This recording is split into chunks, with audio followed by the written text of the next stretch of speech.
రెండు సంఖ్యలు 5:3 నిష్పత్తిలో ఉన్నాయి. వాటి భేదం 18 అయినా ఆ సంఖ్యలేవి? వీటిని మనం 5x భేదం కనుక మైనస్ దీన్ని 3x అనుకున్నట్లయితే ఈ రెండు సంఖ్యల భేదం ఎంత అన్నాడు? 18 అన్నాడు. అంటే 5x మైనస్ 3x ఏమవుతుంది? 2x is equal to 18.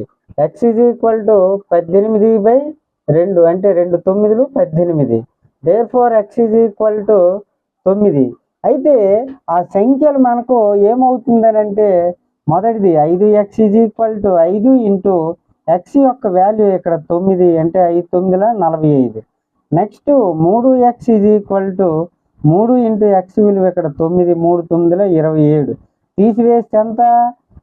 18. కావున ఆ సంఖ్యలు ఏవనంటే 45